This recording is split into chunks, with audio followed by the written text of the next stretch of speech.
I'm Dan Henk I work at the Abyss, and this is Ronda Xanthos. From the Abyss? And she also works at the Abyss. I've been tattooing 21 years. She's been tattooing, I don't know. Longer than that. What, since the Civil War, basically. And we're just going to talk about all the crazy tattoo stories that we've had over the years. So, most of mine were from my early shops, like the flash shops I worked at. Like I worked at some really bad shops. Like probably Cassiopeia and Kingdom were two of the worst shops I worked at. You remember Kingdom? Yeah, I remember. I didn't work there. But like when I first started out, when I couldn't tattoo worth a shit at all, I remember I tattooed a Junction Tattoo in Queens, and that was pretty horrible. And then I tattooed an Underworld Tattoo in East New York, and both of those very unique experiences. And then I tattooed at Andromeda, which is a flash shop on St. Mark's Place, and I have a lot of my crazy stories are from mainly Andromeda, and then I had a couple from Kingdom as well. So, where were your craziest experiences? Oh, it definitely was here. I was in East Side Inc. before it opened, before we were legal. Okay. You know, I was Peter Tattoo. That wasn't as crazy, but the city was definitely more crazy. Village, Spiderweb was a bit insane. But what would you say was the earliest crazy thing that happened that made you go, whoa, this shit is fucking real? It all became normal though, right? Yeah. I mean, it all became normal. But there had to be a couple incidents at first that shocked you. I mean, they definitely were. I mean, just starting in the business with the way it was. It was not.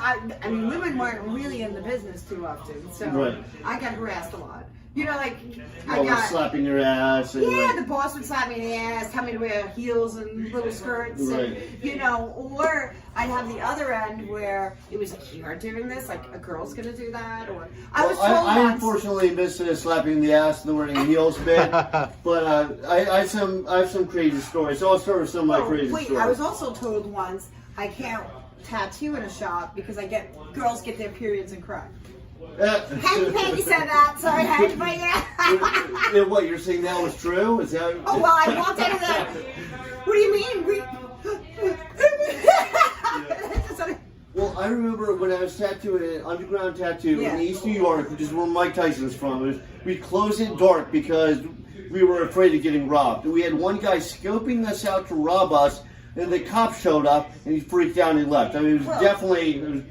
Didn't you have like guns in every corner? Like we had that in our shop where I started, and it became the norm. Like, all the guns in every freaking corner, station corner, guns like downstairs in the basement. We used to have a shooting range. Like, well, this was East New York, and some of the people I worked with were felons. Felons. Yeah, that was the norm. I remember one of the craziest stories. I have a couple crazy stories. So this lady came in, and she was Puerto Rican, and she didn't shave at all. So she had thick black hair, like natural hair, but like very light skin. So, but she didn't shave her legs at all, so they just looked like a fur mat, like just like black. So she wanted, I don't remember if it was a Black Panther or a scorpion, but she wanted, that on one leg, and she goes, just like the one I have on the other leg. So I think what she wanted was a scorpion, but she had a Black Panther, and she goes, in the same place and whatever. I'm like, and I couldn't even see the fucking panther. I was like trying my best, and then I quoted her, and she argued about the price, and that was it. Oh, okay.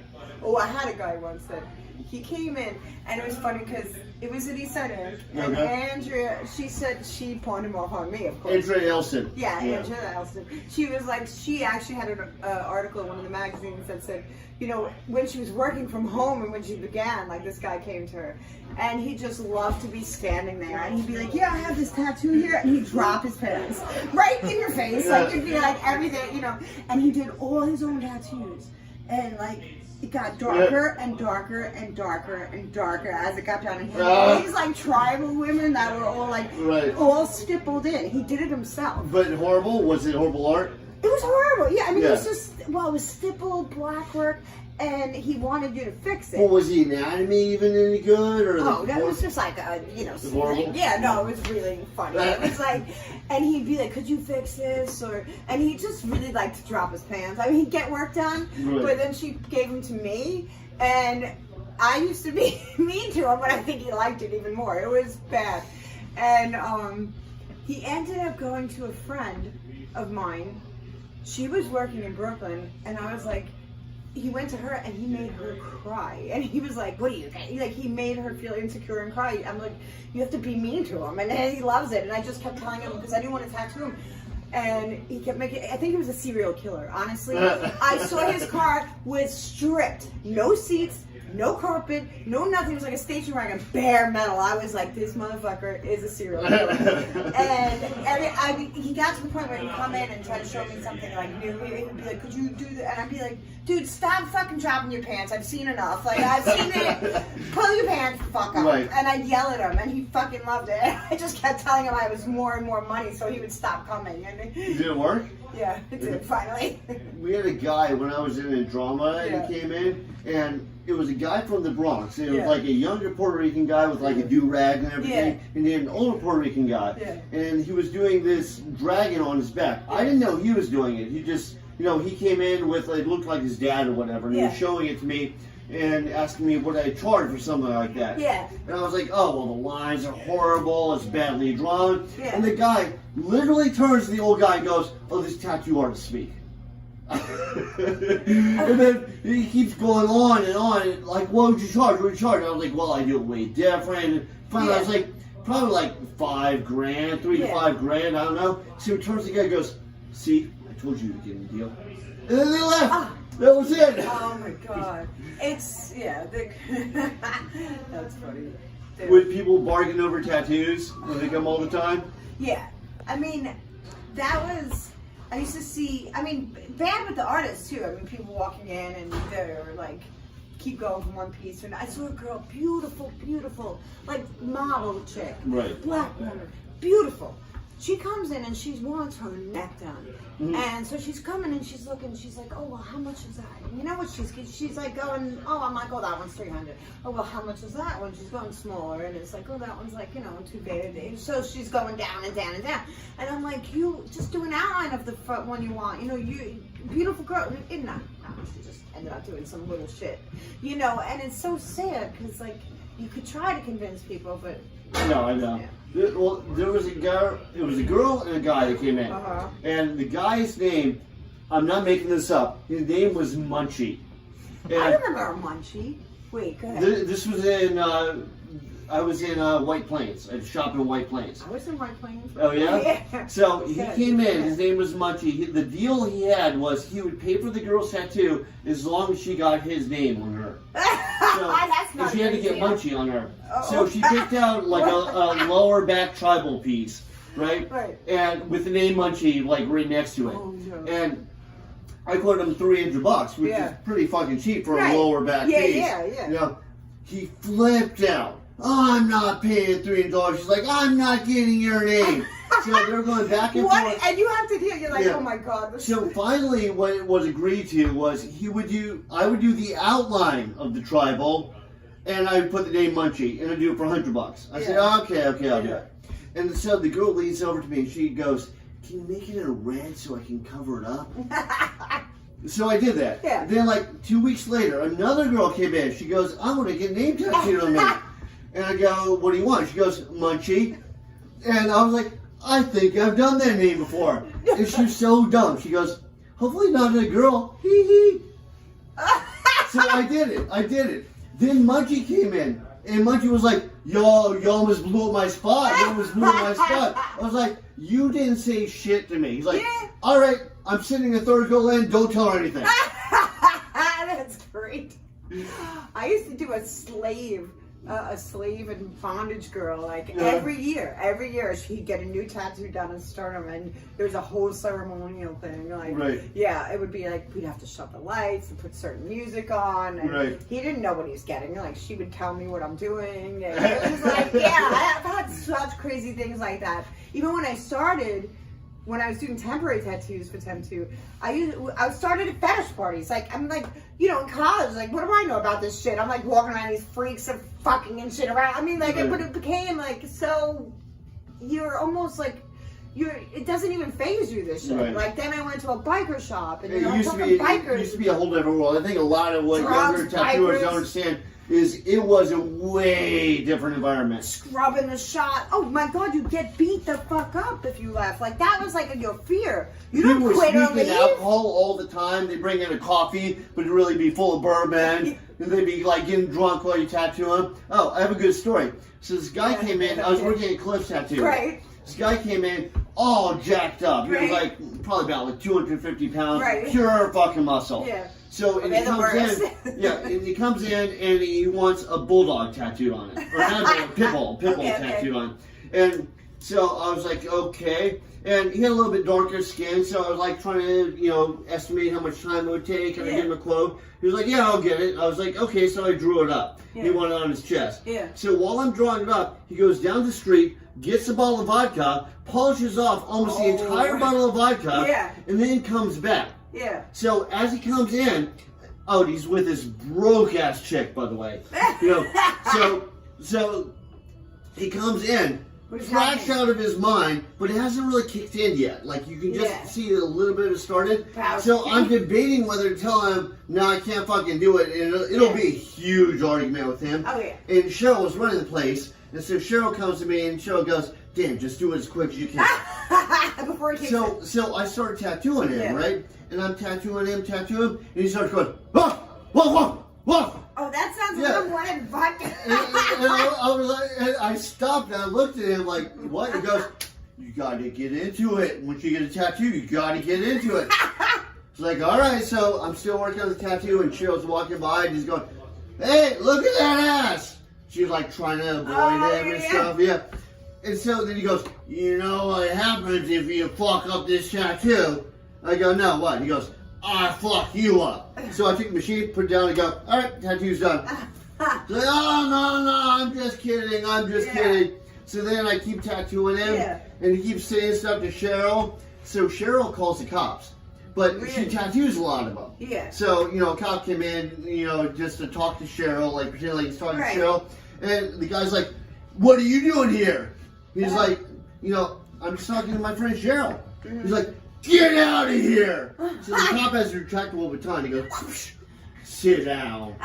Then the cops start showing up and they start putting those gloves on when they beat people up. Yeah, that's the good old thing. They used to beat motherfuckers down every day. That was so normal. It's like everybody gets up in arms about that shit now. I mean, Broker would take you under the bridge. We're going to beat the fuck out of you. Well, and I remember his girl was like trying to calm him down. Yeah. You know, and she's like, and he goes, I'm not with her. She goes, fuck you, asshole! She starts to leave, and then the guy's like, no, babe, don't leave, Yeah, it was funny.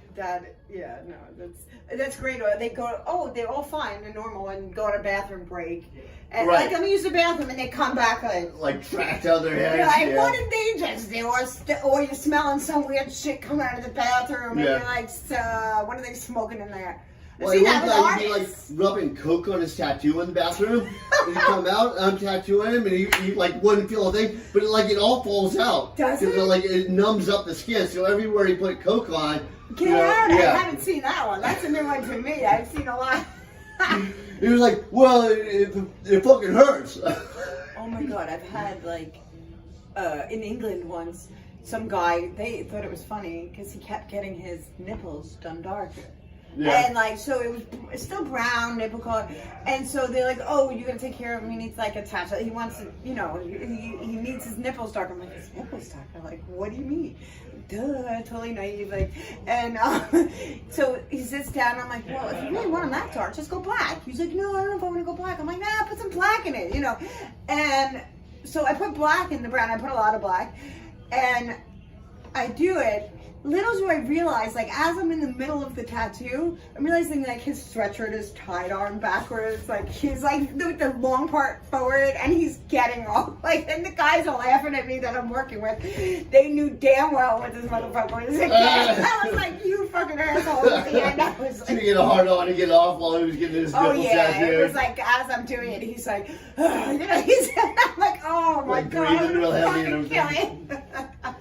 What are some of the, like, I have some ones that are like, they're unique stories. Yeah. You know, that's probably the best way to describe them. Yeah. Like, I had a guy that came in, yeah. brought his girlfriend in, which is probably his poor girlfriend, because he wanted a chrome heart on his ass that said Mama's Boy.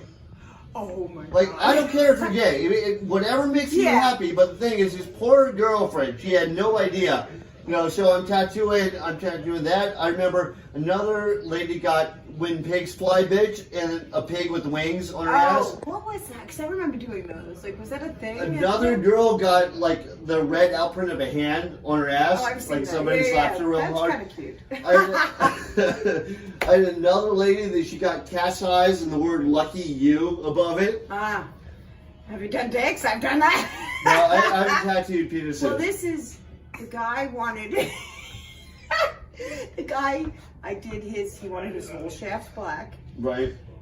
And he wanted his balls done too, which I kept saying, yeah, okay. I knew he'd never get to that. The most they could sit is like 20 minutes, and that's with numbing cream. But yeah, I was like, and it was odd that he wanted all of it black. Yeah, it was just funny. He was a huge bodybuilder. Okay. And he could. Those are the worst. They said the worst. Yeah, you give him a. They're always like, they never want to admit it hurts, so they're like, oh, my back. Oh, I just got to get up in the jaws. Well, they're the first to pass out.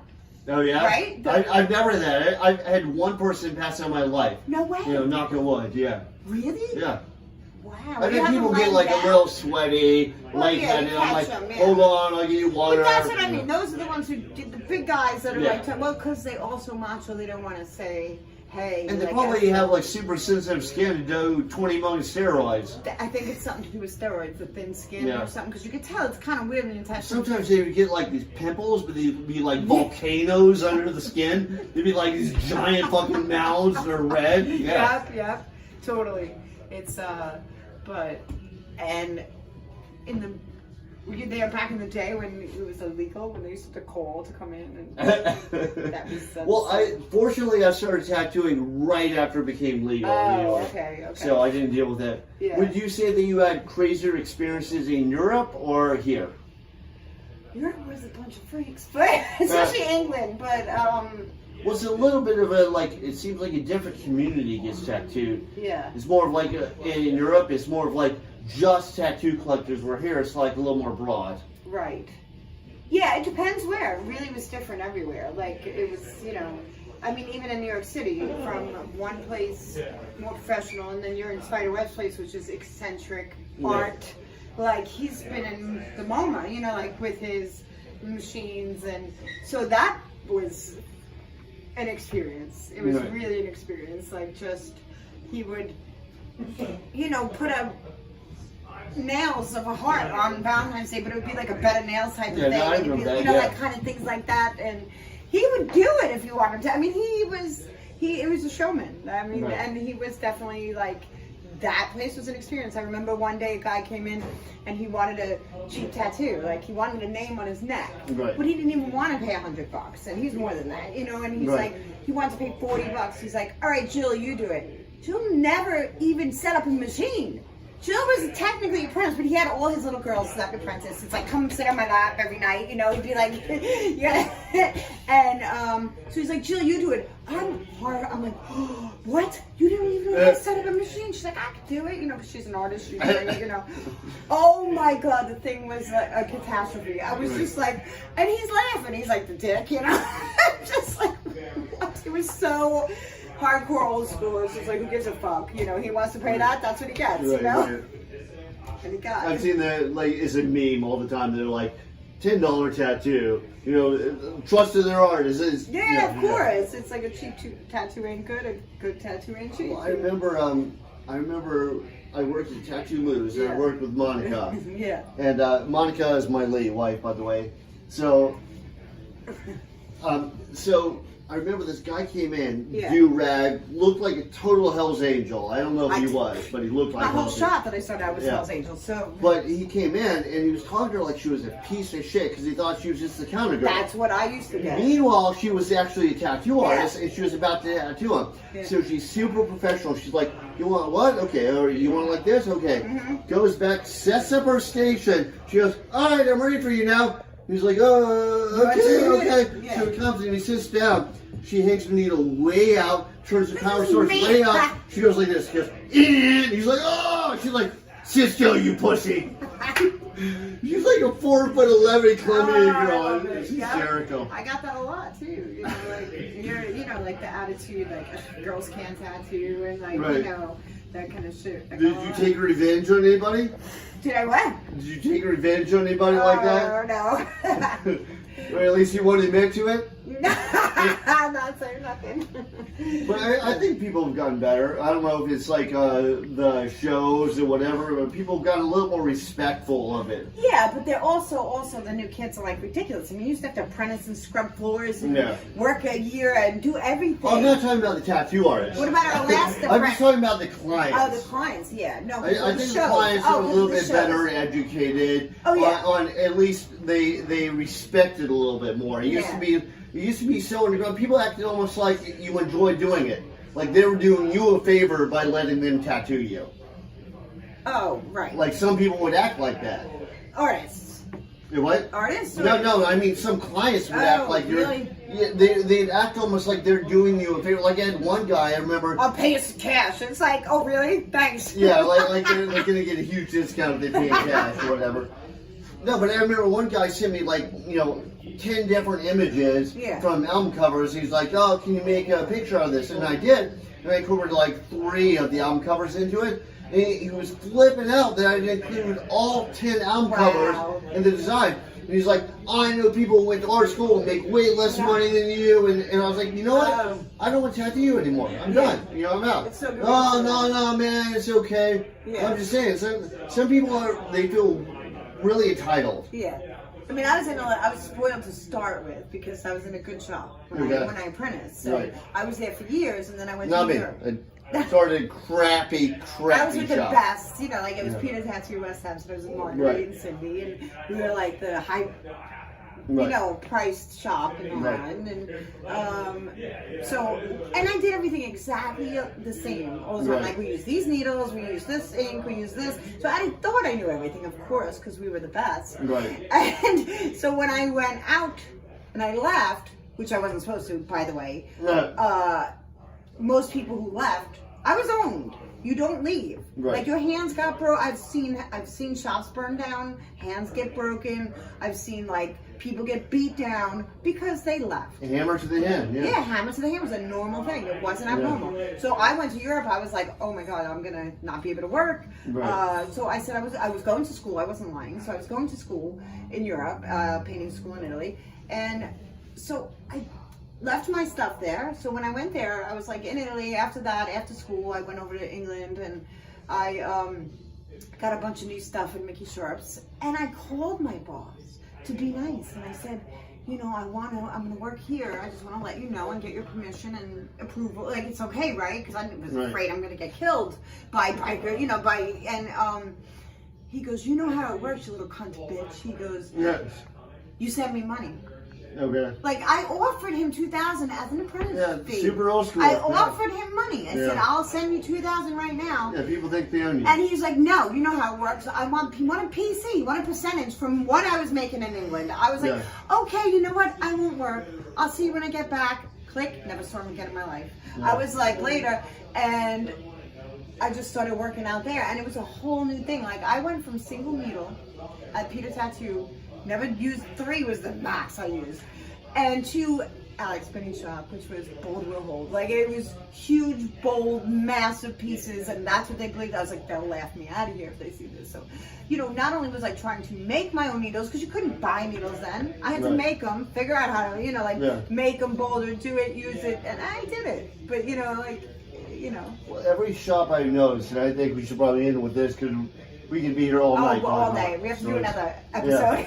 But I think that a lot of shops, they have all sorts of weird dramas. Like this one, they don't like this. This one, they don't like this. This one, they're OCD about that. Oh my God, yeah. It's like you have to bend and learn, but you learn that way. You learn from all the different, you know. Well, it's hard to like be an artist and deal with all the personalities along the way. That's why I love you guys. I think, yeah.